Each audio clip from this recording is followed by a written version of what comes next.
Yeah, so we spoke with a neighbor today who I hadn't spoken to yet, who lives right around the corner from Nancy, very, very close, has lived here for a long time, knew Nancy, they used to walk together. And she had a very interesting story, Jesse, because she says she saw a suspicious man walking in the direction of Nancy's house sometime around February 11th, which is a very significant date because that is the date that we know FBI agents were asking other neighbors if they had any ring camera footage from that day. Listen to what she told me, Jesse. So this is my window that I'm getting ready in the morning, and I saw him out there. So I couldn't make out his face. Well, he was in kind of street clothes, not shoes that you'd walk in, and he had a baseball hat really low, and he was kind of hunched over, and he was kind of looking around, and he just didn't fit. And he wasn't going terribly quickly like a normal person that's getting exercise. He was kind of going slowly, and when he walked by this street, he really took a long look at it. And I actually misspoke. I said February 11th. I actually meant January 11th. So it would have been a couple of weeks before Nancy went missing on February 1st. And all the neighbors in this, it's the kind of neighborhood, they know everybody. They know, if someone doesn't look like they're normally here. It's that kind of a place. So that really, really stood out to her. And she says she has since talked to the FBI about it. You know what's so interesting? I'm really happy you did that interview. Sometimes we don't think about what's that community going through. Obviously, there are those who knew and loved and care about Nancy, but they have been at the focus of this for weeks. They've been living through this for weeks on top of the fact they were probably incredibly nervous in the first few days about their safety in the community. Which brings me to an overarching point. What is happening in the overall investigation as far as you can see? Is it winding down? Hopefully not. Are they still canvassing? I read a report, maybe there's no more cadaver dogs out.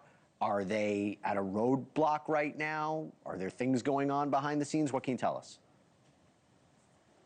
Well, we're hoping that there are things going on behind the scenes, Jesse. She had something really interesting, though, to tell me, that neighbor. Her sister also lives in the neighborhood, Jesse, just a few blocks away.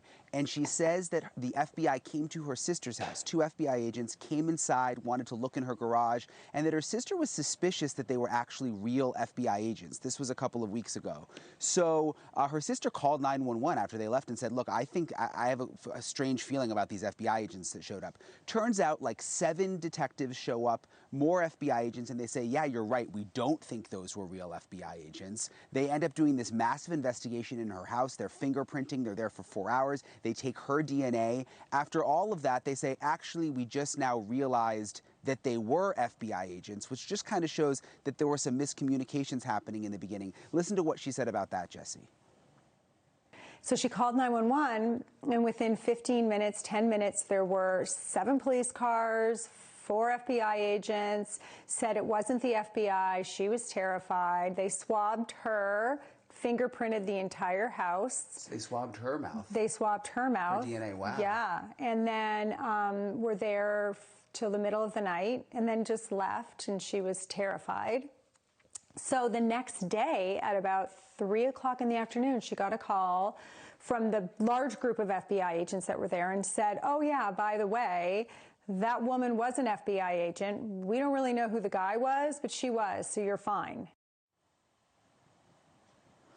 So what a strange situation, Jesse, that they took it so seriously that they spent half the night at her house investigating whether it was fake law enforcement.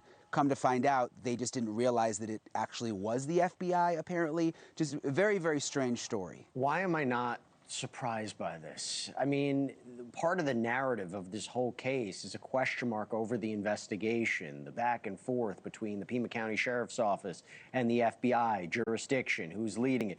Thank you for watching. Subscribe below and download our NewsNation app right now on your phone, and you will get fact-based, unbiased news for all Americans.